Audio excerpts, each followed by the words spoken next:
हमारे विभिन्न ज्ञानवर्धक कार्यक्रम देखने के लिए आप हमें अभी सब्सक्राइब करें, बेल आइकन को प्रेस करें ताकि आप देख सकें हमारा कार्यक्रम सबसे पहले। और अधिक जानकारी के लिए फेसबुक पेज को लाइक करना न भूलें। जय माँ इंद्राक्षी। इंद्राक्षी धाम में दर्शकों आप सभी का हम हार्दिक स्वागत करते हैं। आज के दिन जिन जातकों का जन्म दिवस है, मैरिज एनिवर्सरी है, उन सभी को हमारी तरफ से बहुत बहुत शुभकामनाएं। आज का पंचांग 8 अगस्त दिन शनिवार सन 2020 भाद्रपद कृष्ण पक्ष संवत 2077।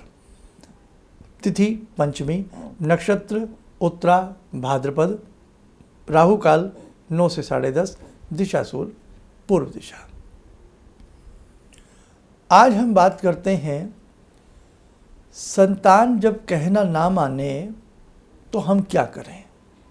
बड़ी पीड़ा होती है, बहुत दुख होता है कि भाई जिस संतान के लिए हम तरसते रहे, ईश्वर कृपा से वो हमें प्राप्त हुई, लेकिन वो हमारा कहना नहीं मानती।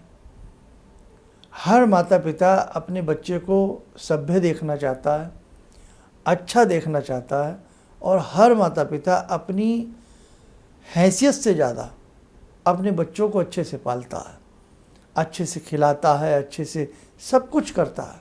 हर माता पिता जिसकी जैसी हैसियत होती है, और अपनी हैसियत से बढ़ कर के बच्चों के लिए प्रेम भी करते हैं, खर्चा भी करते हैं। उसके बाद भी यदि बच्चे हमारी बात ना माने तो मन कहीं ना कहीं पीड़ित होता है। ऐसी स्थिति में हमें क्या करना चाहिए? बाकी देखो, अपनी अपनी सबकी राय है, अपनी अपनी सोच है।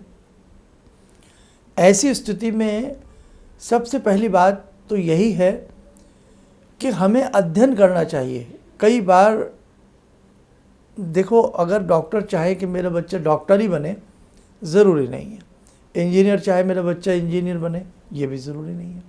तो कई बार बच्चे क्या चाहते हैं और हम क्या चाहते हैं, कई बार ये जो अनबैलेंस होता है ना, एक दूसरे की बात का बरोबर ना सेटलमेंट होना, इसमें भी दिक्कत पैदा हो जाती है। तो इसीलिए बच्चों के साथ, कोई भी बच्चों को जब हम शिक्षा की बात करते हैं तो उन पे कोई भी शिक्षा थोपी ना जाए। भाई ये भी ज़रूरी है, कोई भी चीज़ उन पे थोपी ना जाए, ये चीज़ ध्यान रखी जाए। अब बच्चे कहना नहीं मानते, ऐसा उनसे हम क्या कराएं, क्या उनके लिए उपाय करें? हमने सब कुछ उनकी बात मानी, बच्चे ने कहा मैं ये नहीं मम्मी ये करूँगा, पापा ये नहीं ये करूँगा, ठीक है साहब आप करो बेटा, लेकिन बच्चा हमें लगे कि हमारे हाथ से निकल रहा है, हमारे कहने में नहीं है, आगे आगे हमारी भी उम्र बढ़ रही है और उसकी भी बढ़ रही है, क्या होगा, कैसे होगा? और आजकल भाई वो ज़माने और थे कि हम 30-30 साल के हो जाते थे, 35 साल के हो जाते थे, 40 साल के हो जाते थे, माता पिता फिर भी धुनाई कर देते थे। तो वो ज़माना और था। अब तो ज़माना बदल गया है। अब आप हाथ नहीं लगा सकते बच्चे को, अब वो दूसरे वे में ले जाता है। आप चाहे उसे समझाने के रूप में डांट रहे हैं या थोड़ा बहुत उसको आपने हाथ भी लगाया है, लेकिन अब वो ज़माना नहीं है, अब सब कुछ बदल गया है। तो आइए, ऐसी स्थिति के लिए मैं आपको बहुत अच्छे उपाय बताता हूँ, 2-4। एक तो जिस रूम में बच्चा सोता है उसके पैरों की डायरेक्शन ध्यान रखें। उसके पैरों की डायरेक्शन ईस्ट में भूल के ना हो।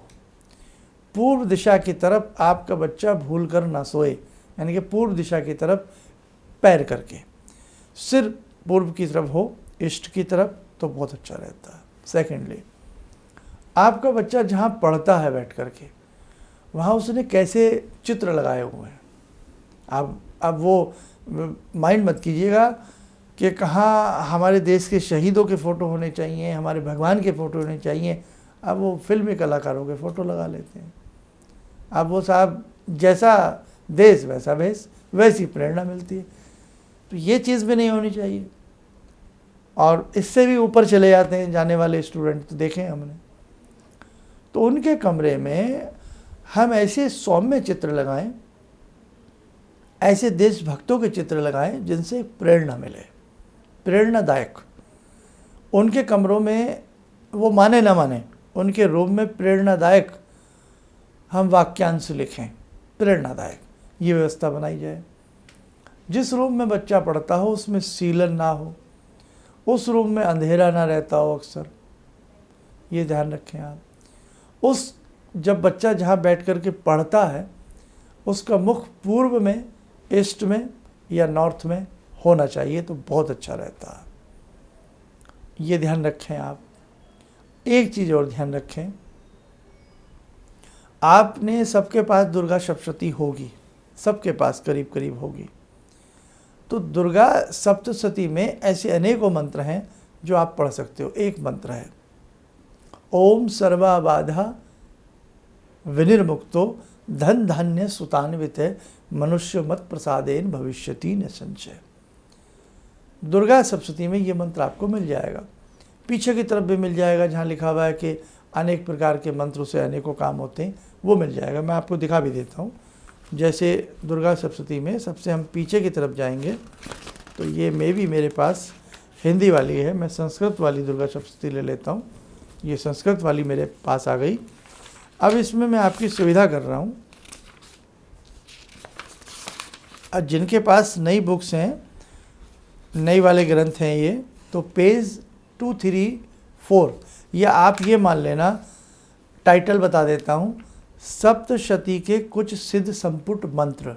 ध्यान से सुन लें, सप्तशती के कुछ सिद्ध संपुट मंत्र, ये आप देख लेना। और वहाँ आपको अनेकों मंत्र मिल जाएंगे, और उन्हीं मंत्रों में जो मंत्र मैंने बताया है, ये मंत्र भी आपको बहुत अच्छे से मिल जाएगा। और इसी मंत्र की साधना, और भी इसमें एक दो मंत्र हैं, कई चीज़ें आपको जब आप इसे पढ़ेंगे ना तो आपको समझ में आ जाएगा। मंत्र नंबर 24 पीछे की तरफ में जाएंगे। वैसे तो ये मंत्र अध्याय में भी है, लेकिन मैं आपके लिए आसान कर देता हूँ।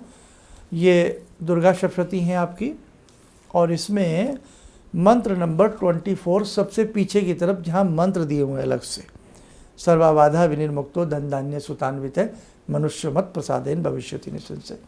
इस मंत्र को संतान का ध्यान करते हुए कि हे भगवती, आपकी कृपा से हमें धन धान्य की भी प्राप्ति हो, सुतान्वित है, संतान तो मिल गई आपकी कृपा से, अब ये नेक रास्ते पर चले। इस मंत्र की एक माला प्रतिदिन की जाए। शिवलिंग पर लगातार 21 दिन जल चढ़ा करके थोड़ा सा जल उन बच्चों को किसी भी रूप में पिलाया जाए, बहुत अच्छा असर आता है।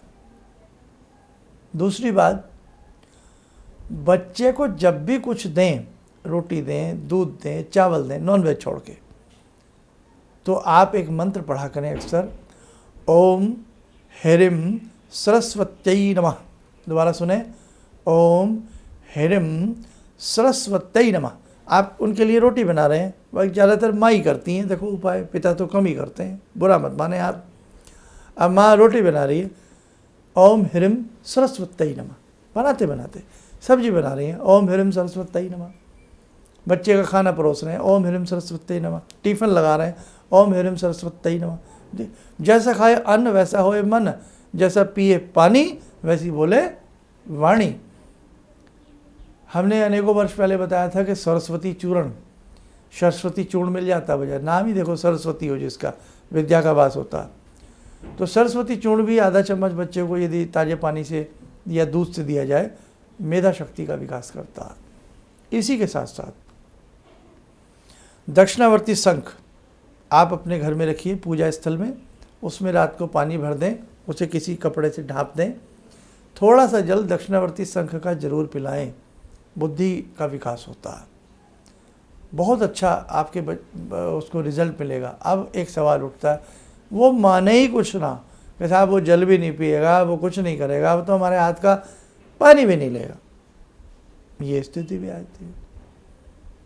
ऐसी स्थिति के लिए गणपति अथर्वशीर्ष के 1100 पाठ मन लगा करके गंभीरता के साथ आप करें, चाहे 40 दिन में पूरे हों। ऐसी स्थिति के लिए हनुमान जी को 11 चोले चढ़ाए जाएँ। चोले, लंगोट नहीं, लंगोट वस्त्र होता है और चोला वो सिंदूर वाला होता है। पूर्ण विधि किसी से सीख करके, क्योंकि यहाँ बताऊँगा कार्यक्रम लंबा हो जाएगा। 11 चोले, और दिन रखें उसमें शनिवार का। हम विश्वास दिलाते हैं बल बुद्धि के देव हनुमान जी कृपा करेंगे। और यदि गणपति की उपासना भी हो और इधर हनुमान जी की भी हो, बहुत बढ़िया आपको लाभ मिलेगा। करके देखें आप। देखो भाई, बिना करे कुछ नहीं हो सकता, करना तो पड़ता है। बहुत अच्छा इससे आपको लाभ मिलेगा। और भी कुछ बताऊंगा, तो आइए, समय हो चला है आज की ध्यान साधना का। भगवती की बात की है, जुड़ते हैं आज की ध्यान साधना में माँ दुर्गा से। ॐ सिन्दूरारुणविग्रहां त्रिनयनां माणिक्यमूलस्फुरात् स्तारानायकशेखरं स्मितमुखी भापेन वक्षोरुवां पाणिभ्यामलपूर्णरत्नचषकां रत्नोत्परां बिभ्रति सौम्यां रत्नघटस्थरक्तचरणां ध्यायेत्पराम् अम्बिकां खड्गं चक्रगदेषु चापपरिगान् शूलम्बुशोण्डिं शिरा शङ्खं संदधतीं करे स्त्रीनयनां सर्वाङ्गभूषावृतां नीलासमद्युतिमास्य पाददशकां सेवे महाकालिकां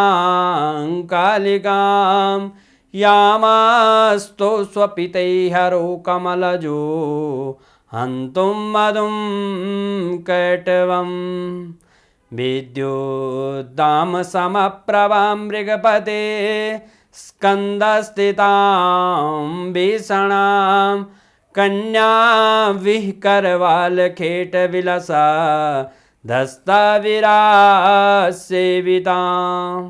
हस्तेश्चक्रगदाशिखेटविशिखां चापं गुणं तर्जनीं विप्राणामलिलात्मिकां शशिधरां दुर्गां त्रिनेत्रां भजे। कवच बना लें, ध्यान करें, भगवती का आशीर्वाद हम सबके ऊपर बरस रहा है।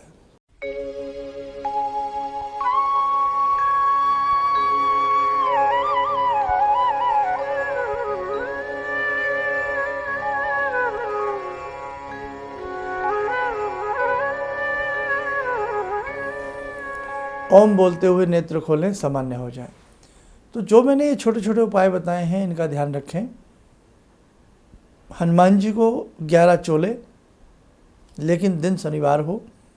और एक चीज़ विशेष ध्यान रखें, मंगलवार के दिन जब हम चोला चढ़ाते हैं तो उनके दाहिने पाँव से शुरू किया जाता है और बाएं पाँव पर आकर के पूर्ण होता है।